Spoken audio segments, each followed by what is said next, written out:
प्राचीन काल में सत्यव्रत नाम के एक राजा राज करते थे। वह प्रतिदिन पूजा पाठ किया करते थे। उनके पास किसी भी चीज की कमी नहीं थी। वह धन दौलत से लेकर हर प्रकार की सुविधा से समृद्ध थे।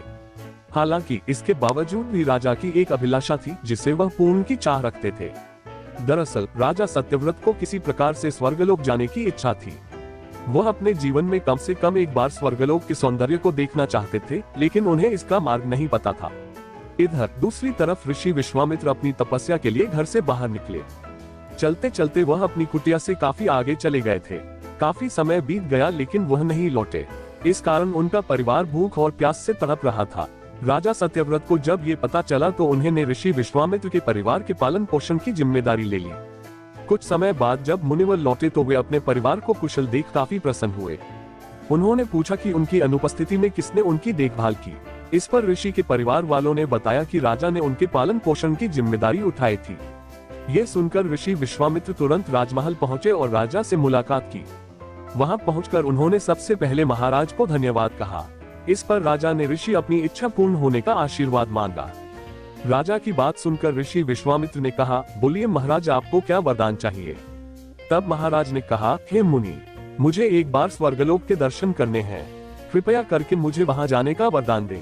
राजा की प्रार्थना सुनकर ऋषि विश्वामित्र ने एक ऐसा रास्ता बनाया जो स्वर्गलोक की ओर जाता था।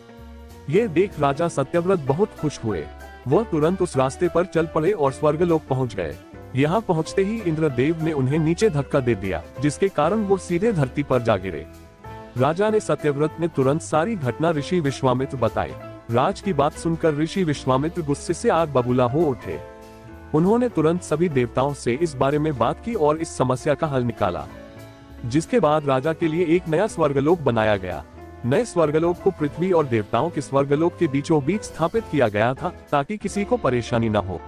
नए स्वर्गलोक से राजा सत्यव्रत तो बहुत खुश हुए, लेकिन विश्वामित्र को एक चिंता लगातार सता रही थी।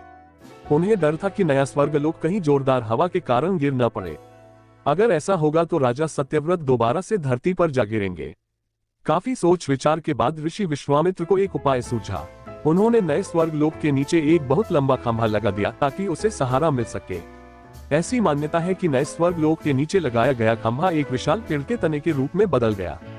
यही नहीं, कुछ समय पश्चात जब राजा सत्यव्रत की मृत्यु हुई तो उनका सिर एक फल में तब्दील हो गया। सभी से इस खंभे को नारियल का पेड़ कहा जाने लगा, जबकि राजा का सिर नारियल के रूप में जाना गया। यही कारण है कि नारियल का पेड़ इतना लंबा होता है।